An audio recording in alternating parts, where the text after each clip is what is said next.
Now, Rachel, you recently won your first KLOVE Award for Perfectly Loved. What was that like? I if there's like a definition of caught off guard, that was it. Like I literally I mean we all laughed. Like me and my friends and my family after when I got off, it was like we were just laughing because I was just like I had like literally nothing in my head planned to say because I just was so sure like I'm it's like when you hear your song on the radio, you only hear everybody else's more. You only like everyone else's more. So I just was so sure that it wasn't going to happen. But then you start to see it like a couple seconds right before they announce your name. You start to feel the cameras come towards you. And I just was like, oh, no, no, oh, no, no, no, no. Because I was like, I'm not ready. I'm not ready. So yeah, all that to say, caught off guard, but insanely grateful and just totally. It was just a lot of fun. It was a lot of fun. Well, you're coming off of this time away, right, from music, a Right. decade, really. I mean, you were in music still, Yeah. but not front and center like what you were doing. Let's talk Right. about that a little bit. I want to get into what went on during those 10 years and what you were doing, but what has it been like to sort of jump back in? Yeah. It's been it's been really like unexpectedly different. Obviously than it was when I was 14. If we want to go way back, because that was when I really was doing this full on and just like on the road all the time or in the studio.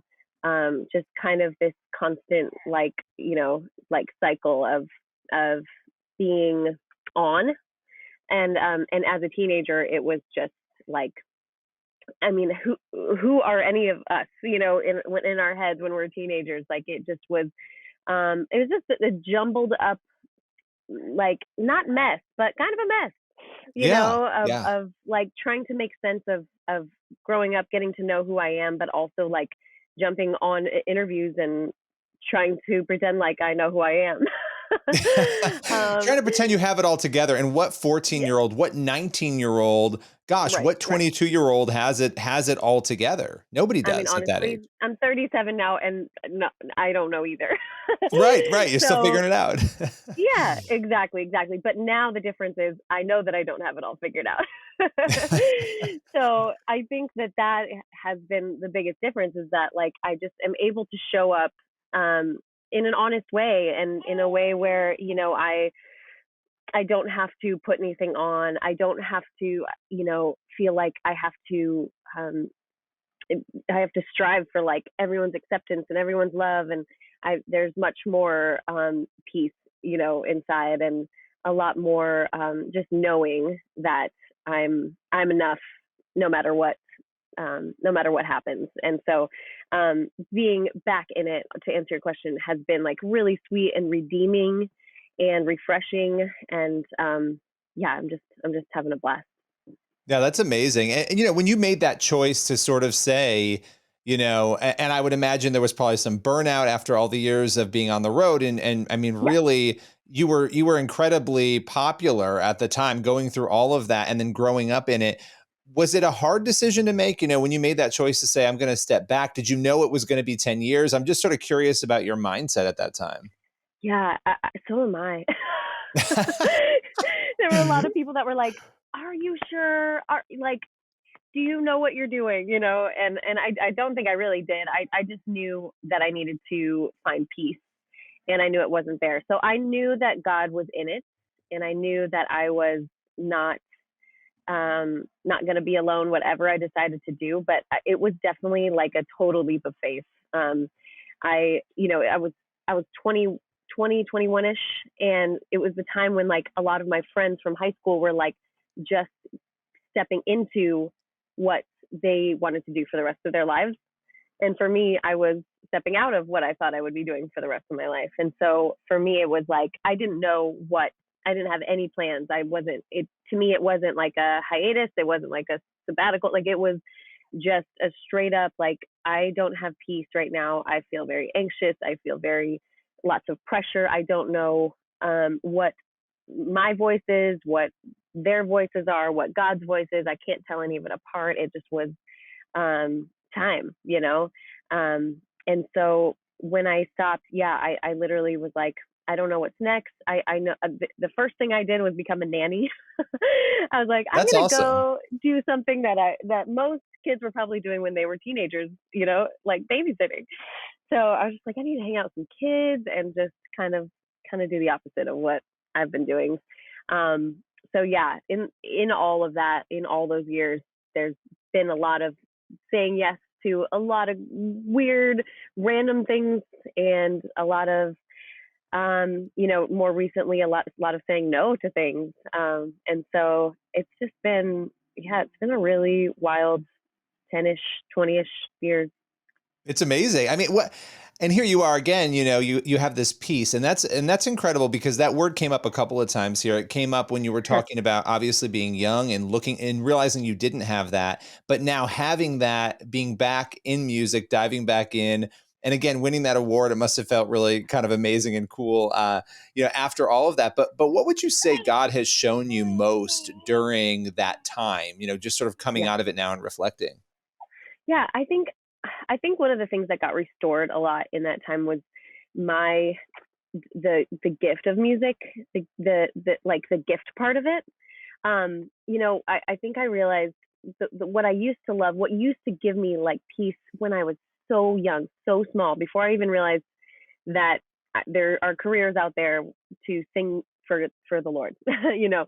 I would just sing in my room, and I would sing la la la and ooh and ah, and I would sing anything, and I felt connected to God, like even as a young kid, and obviously in church, like I there was just this connection.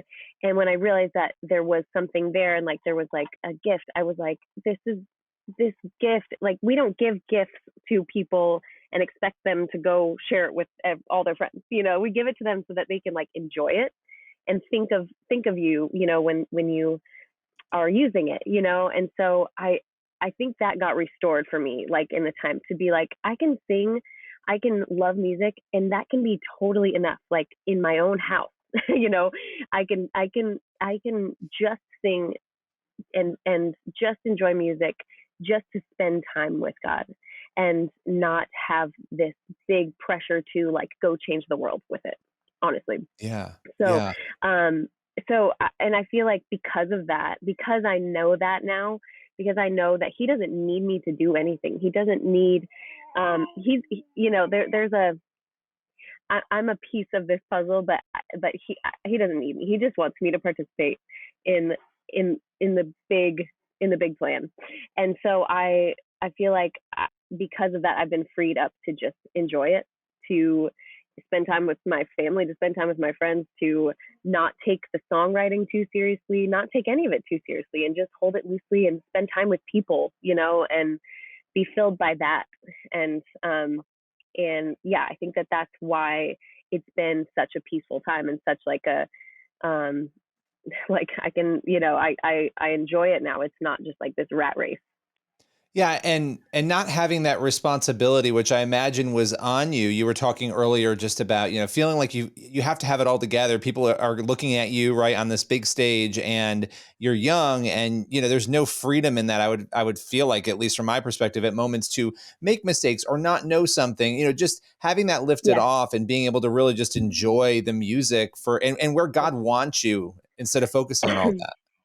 Yeah, totally. I think there was, and part of it is just the pressure that, any young person would put on themselves to do well, whether they're on a football team, or, on stage or in class. There's all these like these little pressures that we put on ourselves. And so I think that mixed in with kind of being on stage and being asked big life questions, and not knowing the answer. I think these days I'm so relieved to see like that I don't know is an answer to a question, and I see Yeah. like a lot of young people that are in the same position that I was, or just a lot of young people with platforms. They're able to be like, I don't know, let's talk about it. Let's have a conversation, and not feel like there needs to be all these absolutes. And I think Yeah. the older I get, the more I ask, you know, and I think that's a good way to live. Yeah, no. I mean, one of the things in just reading your story and what you've been up to, obviously, you're a wife, you're a mom, you have a family, which is amazing. But during this time, you also you spent time volunteering with your family's ministry, People Loving Nashville, and that really struck me. You said being around people, being with people. This is an organization that serves the homeless, the incarcerated. Talk a little bit about that experience and what that meant to you. Yeah, so that's really what the last, I mean, we've actually been doing this for about 14 years. So that's really been kind of what has consumed me for those years, is just digging into this. So my older brother, my little sister, and my little brother, we all are part of this together. And my oldest brother started it, and has grown like crazy, which is so funny because for the longest time we were just like trying to just keep it, grassroots, and just like we had a little jar with money that people would throw money into, and we'd go buy as much food as we could, and use it to cook every Monday night and bring it downtown Nashville. And it's basically a big block party every Monday night, with people who are in homelessness right now, and or just in transition. It really doesn't matter. Anybody that gets in line gets fed. And it went from 10 people to 100 people to I think it's about 500 a night now. Wow. And it's not just on Mondays anymore. It's all throughout the week. It's relationships. It's check-ins. It's people like actually showing up every week, knowing that there's going to be somebody there every week. We've never missed a Monday in 14 years, whether it was Christmas Day or New Year's Day or whatever it was. Like there's somebody there every Monday. And I think everybody needs that. Everybody needs some consistency, but especially if you're on the street right now and you don't have a home, and there's, nothing is for sure, nothing is certain.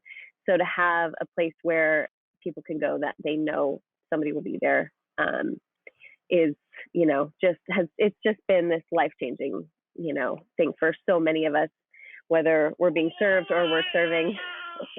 Sorry. No, Little don't be sound bites sorry. from the nine I month hear old. your little baby. That's amazing. Trying to keep him bouncing with my foot right now. Um, let me fix him. Hold on, real quick. No, Sorry. no, There. no, go Okay. for it. um, so yeah, so part of People Living Nashville is a smaller thing called the Wild Ones.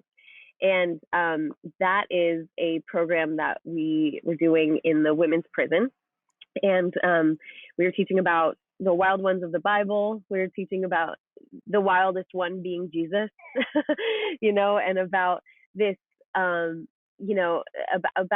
connecting with who God made you to be, and so it was just like this really beautiful healing time of like just walking with people in what they're going through, whether they're fighting for custody, whether they're trying to get out, whether they're trying to cope with the fact that they're not going to get out.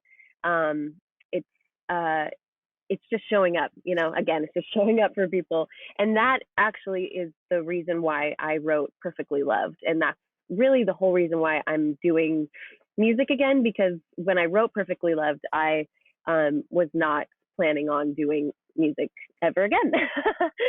So that was I basically was in small group with my friends on a Tuesday night, telling them about Wild Ones, about an experience that I had with just some women in there who had grown up knowing, going to church and the whole thing, but they didn't realize that God forgives, and that God has mercy and grace. And so when we talked about it and when they really started to believe it, I was just like, I've never seen that happen before my eyes. Somebody, it really click, Yeah. the depth of God's love. And so I was telling my small group, and they're like, you got to write that song. You got to write that song. And I was like, fine, I'll do it. That's amazing. The music is Yeah. rooted in that ministry and in that life change that you've been seeing during this time that you've spent. That it's crazy how God does things, thinking you're not going to do music again, you're not, and then you write this song and you've now won Yep. an award for it. It's been incredibly Yeah. popular. It's been so funny because it's been like fine every step of the way. It's like, Yeah. okay, we'll we'll let radio play it, and it's like, okay, we'll see if Toby wants to be on it. Like, it's just been just one thing after another that is so clearly not me striving and like just trying to make this all work. It's just been such a beautiful like unfolding of what God was going to do anyway. So what happens next now for you in light of all of this path that you thought probably, not even that long ago you wouldn't even be on again, and yet here you Yeah. are. Yeah. I right now am like juggling the babies. I've got a 9-month-old and a 6-year-old. So like two very different times of life. But it's been awesome. And then I'm going on tour in September, October, November, really the rest of the year I'll be on tour. Um, and I've got a new song that just came out called Somebody to You with my friend Andrew Rip, who I've kind of been writing all these songs with. He is in my small group, along with Ethan Holt, who is also in my small group, amazing writer. Just so happened I have these amazing songwriters in my small group. And so yeah, just like seeing where that takes us. Not a lot of like big, floating plans. It's really just like, oh, I like that song that we just wrote. Let's let people hear it and see what Yeah. happens. So Yeah. that's the same thing with touring this fall. It's with Andrew and our friend Blessing Offer, and we're just really pumped to like be with people and do what we love. I love that. My last question for you, just in light of the fact that I think the last couple of years have been, I don't think I know, they've been really Mm-hmm. difficult for so many people. A lot of struggles, going on. A lot of people not feeling peace. And so Yeah. when you think about where you were when you weren't feeling peace, you were looking for it. What would be your message to those who might be watching or listening right now who are in that position that you once were in? They're not sure where to go or what to do. Yeah. I think the best thing that somebody reminded me, which was my husband. My husband's a therapist and a Christian, and it's awesome because I get I get to have this woven in thing where I'm like, oh, that and that. Oh, yep, that works. I've got tools. I've got all this. So the thing that he reminded me was like, he likened it to when he gets migraines.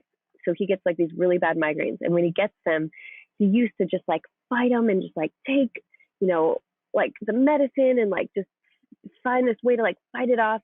And now he's like, you know what? Like none of this medicine has worked. I'm just gonna close my eyes and just rest in it, try to fall asleep, but just accept it a little bit, and I think that that's been a thing lately. It's like when I am in a deep pain or I am in a deep struggle, I have stopped trying to fight it and I've been trying to find God in it.